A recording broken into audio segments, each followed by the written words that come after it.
On voit une fragilité, des fissures, des effritements, pas toujours visibles à l'œil nu. Même les anciens immeubles sont concernés, comme ici à Lyon. La pathologie située ici, où le balcon commençait à s'accrocher, commençait à s'affaisser. La propriétaire ne l'avait pas vu. Non, je ne peux pas le voir. On voit. Grâce au risque, le rapport préconise le renforcement des contrôles des armatures et des systèmes d'étanchéité des balcons. L'enquête du 20h ce soir, ce sont les témoignages qui nous ont mis la puce à l'oreille de nombreux loueurs Airbnb pratiquant une discrimination au prénom. Certains évoquent même un système de filtre ethnique. Plusieurs plaintes ont été déposées. Alors que fait Airbnb concrètement contre les pratiques du quotidien? C'est donc l'enquête du 20h signée ce soir Olivier Feignet et Sonia Thibault. En 10 ans, elles se sont imposées dans le paysage et vous promettent un hébergement en seulement quelques clics. Des plateformes qui se veulent ouvertes à tous. Les sites de location entre particuliers séduisent des dizaines de millions de voyageurs à travers le monde. Mais avons-nous tous les mêmes chances d'obtenir un logement? Quelle réponse face aux pratiques discriminatoires de certains propriétaires? Des comportements illicites, difficiles à détecter. Il y a 3 mois, ce trentenaire qui a souhaité garder la vie réserve une villa en Catalogne pour un week-end en famille. La veille du départ, la propriétaire lui demande d'envoyer les pièces d'identité avant d'annuler la réservation.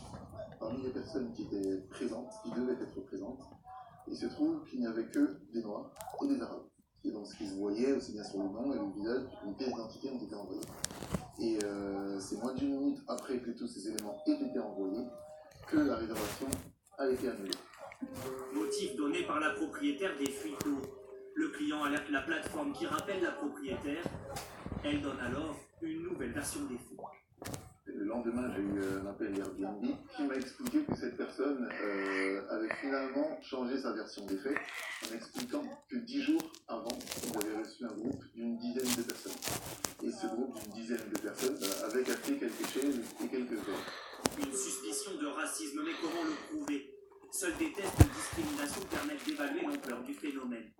Un profil avec un prénom et un nom de consonance étrangère envoie une demande auprès d'un loueur. Plusieurs heures après, un profil avec un prénom et un nom de consonance française fait la même demande. Des profils identiques à l'exception du nom qui permettent de prouver la discrimination. Exemple avec ce loueur.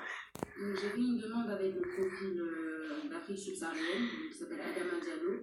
J'ai envoyé la demande le 23 juillet et il avait reçu une réponse de la même date à 13h36 en disant que c'était pas possible pour ces dates-là. Mais quand la même demande émane d'un certain Rémi Durand, la réponse est cette fois-ci positive. Ça, c'est un cas de discrimination. Ça, c'est une discrimination. Nous avons mené pendant une semaine le même test avec 2 profils fictifs. Même âge, même lieu de résidence, absence de photos, seul le nom change. Sur les 28 propriétaires choisis au hasard dans toute la France, 4 cas de discrimination ont été relevés, soit un propriétaire sur 7. Contacté, la plateforme met en avant sa charte de non-discrimination que tout propriétaire doit approuver et rappelle: nous prenons les mesures qui s'imposent jusqu'à la suppression de compte dès lors qu'un litige est porté à notre attention. Mais il existe des moyens de contourner cette charte. En caméra discrète, nous nous rendons dans une conciergerie, un service indépendant de la plateforme qui gère à votre place les locations en ligne. Nous allons nous faire passer pour les propriétaires d'un appartement et clairement dire que nous souhaitons discriminer les futurs locataires. Vous, en mettant en conscience sur votre réseau social, vous savez bien à quel point vous avez accès à leur profil du collecteur en ligne sur votre espace personnel. Donc vous avez vraiment accès à tous les sites qui viennent vous plaire. Et vraiment, t'as dû pas regarder. C'est possible que cette sélection la fasse sur des profils qui soient européens. Ils sont venus. Ça, je vais vous pousser les relations clients, c'est comme ça. D'accord, mais c'est pas un problème. Vous avez un droit de veto si vous voulez, si Alors quelle responsabilité des plateformes? Pour cet avocat, les mesures affichées sont trop peu coercitives. Parce que ce n'est pas un simple acteur économique de mise en relation de services, si je veux une voiture, je ne sais quoi. On touche à du humain, on touche à du rapport humain, et il y a une définition rapide de lutte contre une discrimination pour ce type de fait. En France, aucun propriétaire n'a pour l'heure été condamné, mais de telles pratiques sont pénalement répréhensibles. La discrimination raciale est punie par la loi de 3 ans de prison et 45 000 € d'amende. À l'étranger, le vent de révolte qui prend de l'ampleur à Hong Kong après 2 mois de manifestation. Une grève générale était organisée et s'est tenue aujourd'hui. C'est inédit. Des affrontements violents ont eu lieu. Les transports en commun étaient quasi à l'arrêt. Arnaud Miguet sur place en Hong Kong avec Gaël. Dans le métro ce matin, opération coup de poing des manifestants pour empêcher ceux qui le souhaitent d'aller travailler. La tension est palpable à ce jour de grève générale.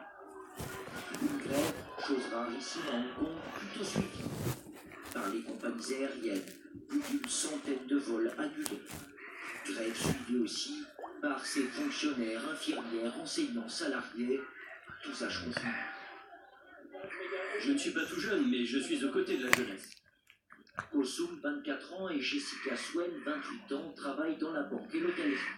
C'est leur toute première vie. Elle a même sacrifié un de ses 12 jours de vacances pour être ici. Pour les peu chanceux d'entre nous, quand leur entreprise est solidaire avec le mouvement, on les laisse se mettre en grève. Mais pour la plupart d'entre nous, nous avons dû prendre un jour de congé ou un congé maladie pour être ici. Mon patron sait bien que je soutiens la cause. Il sait que je ne vais pas aller travailler aujourd'hui, alors il m'a donné un jour de repos. Des rassemblements organisés un peu partout dans la ville, via les réseaux sociaux. Les syndicats ont pris des plans. Il y a 2 mois, les protestataires réclamaient l'annulation du projet de loi sur l'extradition vers la Chine. Leurs revendications aujourd'hui vont bien au-delà. Nous continuerons tant que nous n'aurons pas d'élection. Nous voulons élire nos représentants. Après une journée de paralysie, Hong Kong est à nouveau ce soir plongé dans le chaos. Nouvelles échauffourées entre des manifestants et des résidents en colère. Ailleurs, la police est intervenue à nouveau à coups de gaz lacrymogène. Après plus de 2 mois de chaos, les autorités locales commencent à perdre patience. Et les autorités chinoises viennent de rappeler qu'elles disposent de 6 000 militaires sur le territoire. Ils pourraient intervenir si la demande leur en était faite.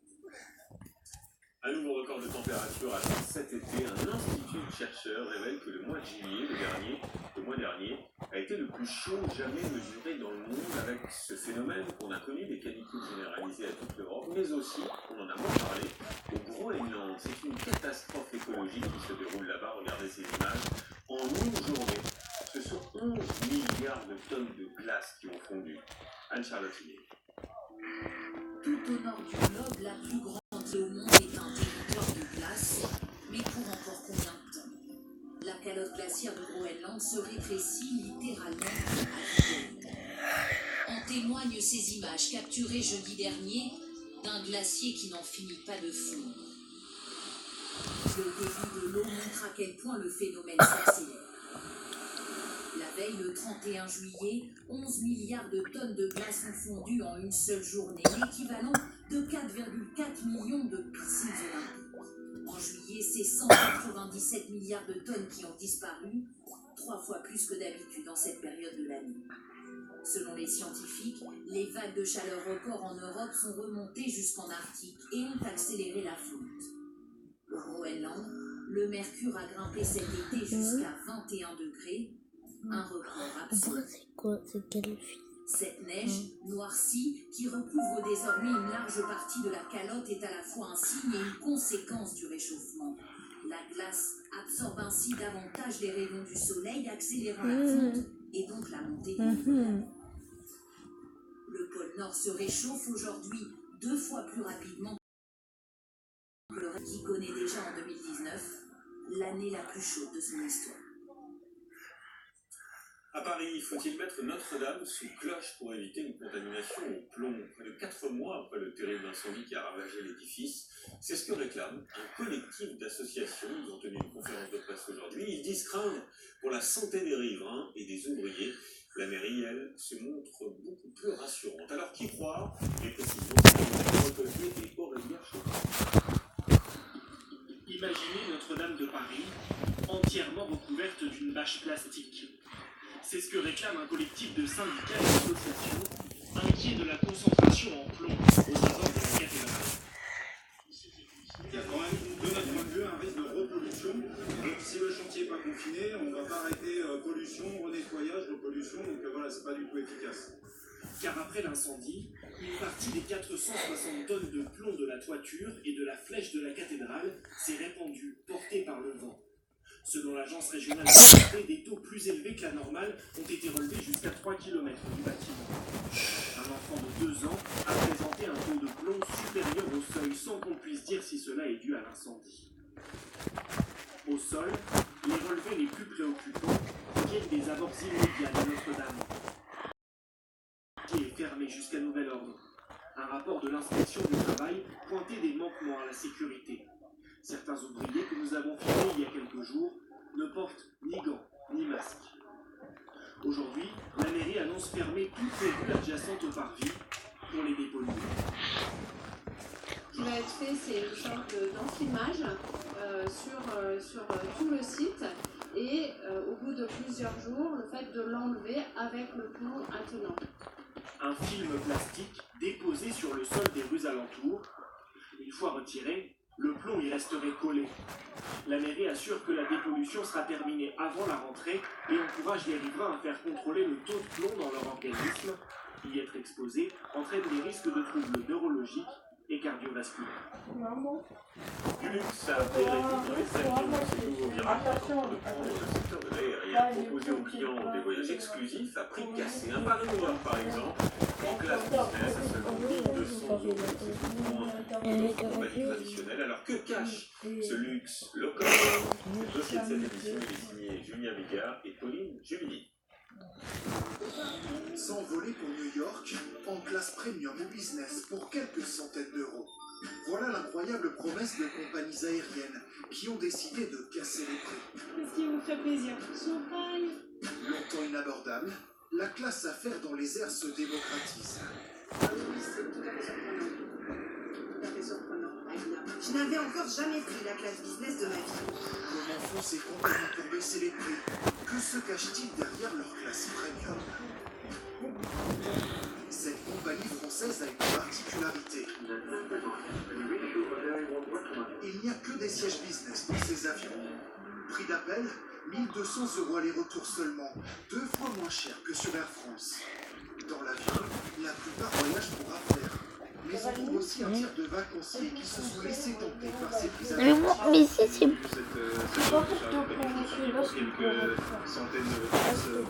Mais quoi? On est en vacances, donc on s'est dit qu'on allait bien payer un peu plus. Moi, tu m'as dit d'être du voyage plus confortablement.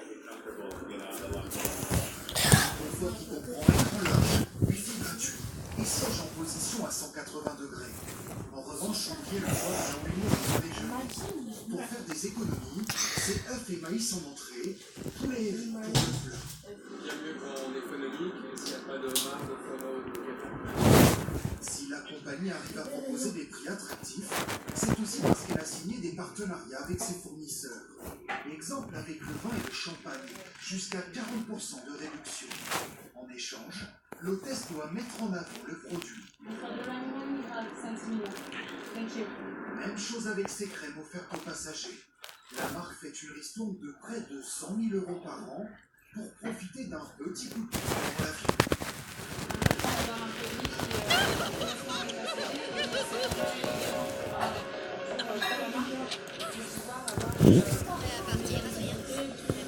C'est un peu long. Est-ce que je peux inviter un ami? Des économies aussi sur le marketing. Ces plus gros avions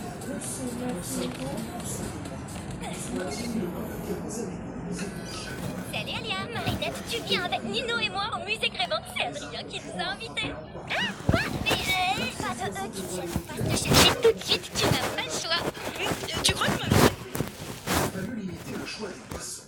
Je vais aller voir du champagne. Nous n'avons pas de champagne, seulement du vin Ni même de coussins. Question pour les passagers sont exigeants. Je pense que le vol se passera bien. Je peux allonger mes jambes. C'est assez confortable? Oui.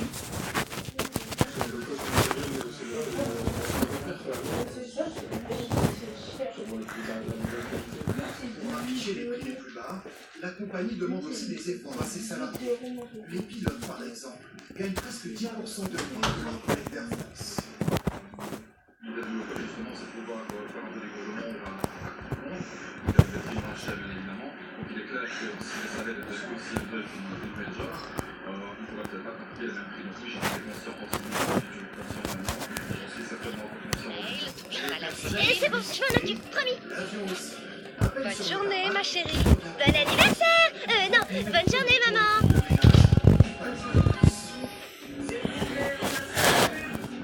C'est l'un des secrets pour proposer des prix aussi bas. Les avions vont jusqu'à 10 000 Et